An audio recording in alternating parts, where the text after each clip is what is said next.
Latest updates के लिए हमारे चैनल हलचल इंडिया को लाइक, शेयर एंड सब्सक्राइब कीजिए एंड यस, बेल आइकन को प्रेस करना मत भूलिए।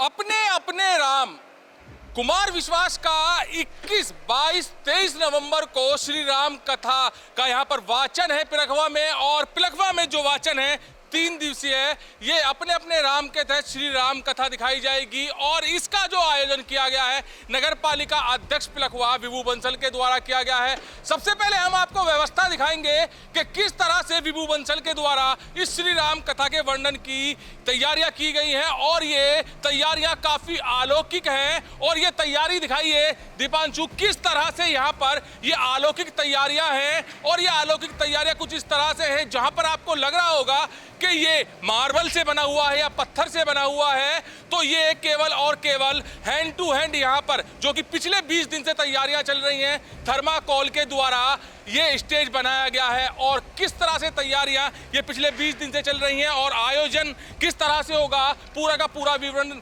बताएंगे विभू बंसल जी। सर, 3 दिन की ये कथा है, इसमें किस तरह से आयोजन है आगे का?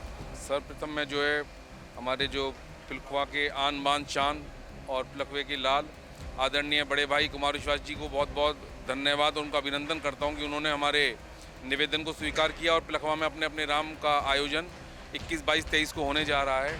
और ये जो आयोजन 21, 22, 23 को होने जा रहा है, इसके अंदर हमने आम जनता के लिए भी इसके अंदर एंट्री रखी है। जो गेट नंबर 3 से आम जनता जो भी भगवान राम की कथा सुनना चाहते हैं तो वो लोग गेट नंबर 3 से इसके अंदर आ सकते हैं। और इसके लिए मैं पिलखवे की जनता से और आज अपने पूरे हापुड़ जनपद और गाजियाबाद जनपद की जनता से अपील करता हूं कि ज़्यादा से ज़्यादा इस प्रोग्राम में आकर, इस राम कथा में आकर भगवान राम की कथा को सुने और जो धर्म लाभ उठाएं। विभू जी, एक सबसे बड़ी चुनौती इस तरह के कार्यक्रम में ये रहती है कि अभी मिश्रा जी हापुड़ में आए थे जहां पर अनलिमिटेड पास दे दिए गए थे और व्यवस्था काफी चरमरा रही थी, लोग सही से बैठ नहीं पाए थे, तो उस पर किस तरह से आपने काम किया है? हम लोगों ने जो इसके अंदर जो हमने व्यवस्था की है, हम लोगों ने इसके अंदर जो पासिस दिए हैं वो हम लोगों ने लिमिटेड पासिस इशू किए हैं कि जिससे कि व्यवस्था ख़राब ना हो।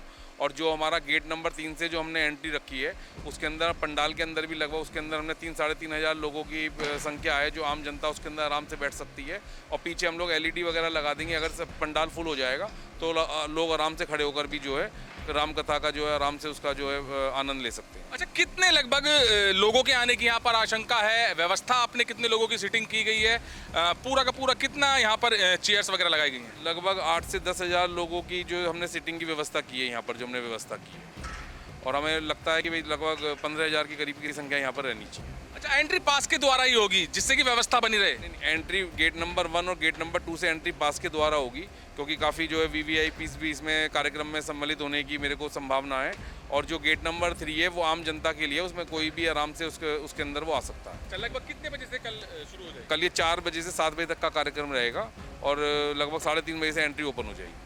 अच्छा, जो श्री राम कथा का इसका आयोजन है, इसमें एक खास बात है, जहां पर मिश्रा जी की एक कथा हापुड़ में हुई थी वहां पर व्यवस्था चरमरा गई थी, क्योंकि वहां पर आरोप लगे थे कि 10 से 15 हज़ार रुपए तक में एक VIP पास बेचा गया है। मगर यहां पर जो श्री राम कथा 3 दिन लगातार होने वाली है, यहां पर फ्री ऑफ कॉस्ट पास लोगों को दिए गए हैं। और जैसे कि विभू बंसल ने बताया है कि व्यवस्था यहां पर चरमराएगी नहीं, क्योंकि काफी सिस्टम से यहां पर काम किया गया है। क्योंकि जो 2 गेट बनाए गए हैं वो पास के द्वारा एंट्री होगी और जो लोग खुद आते हैं अलग से उसकी भी व्यवस्था की गई है। तो काफी यहाँ पर बड़ी व्यवस्था की गई है। दीपांशु दिखाइए, जहां पर मुख्यमंत्री या प्रधानमंत्री के प्रोग्राम इतने बड़े होते हैं वहां पर छोटे पंडाल दिखाई देते हैं, मगर यहाँ पर करीब 10 से 15 हज़ार लोगों के बैठने की सुविधा है, व्यवस्था है। और ये व्यवस्था पिछले 20 दिन से पूरी करने में लगे हुए हैं सभी लोग। और जो कारीगरी दिखाई गई है वो कारीगरी स्टेज पे जो दिखाई गई है थर्माकोल के द्वारा, दिखाइए दीपांशु एक बार और,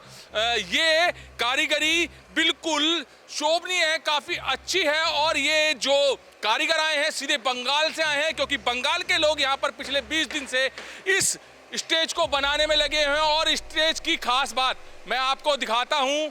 इस स्टेज पर जो खास बात है वो बिल्कुल अलग है, क्योंकि जहां पर आप फिल्मों में भी देखते होंगे कि इतने बड़े बड़े पत्थर उठा के फेंक दिए जाते हैं और ये इतना भारी पत्थर आपको लग रहा होगा केवल और केवल ये थर्माकोल का बना हुआ है। और ये थर्माकोल का जो पत्थर बना हुआ है ये बिल्कुल दिखने में लग रहा है कि जो मार्बल्स होते हैं उनकी तरह ही बिल्कुल ये इसको बनाया गया है। तो ये कारीगरी बिल्कुल बहुत ज़्यादा अलौकिक शोभनीय है, जिसको देखकर स्टेज पर लोगों को काफ़ी सराहना भी करेंगे। और जो विभू बंसल के द्वारा ये अच्छी रामकथा का प्रयास किया गया है, अच्छे स्तर पर यह रामकथा कराई जा रही है, इसमें हजारों लोग आकर श्री राम कथा को सुन पाएंगे। कुमार विश्वास की श्री राम कथा स्थल का निरीक्षण हापुड़ जिला अधिकारी अभिषेक पांडे, हापुड़ कप्तान कुंवर ज्ञानंजय सिंह लगातार कर रहे हैं और आज भी आए हैं एक दिन पहले, कथा शुरू होने से पहले।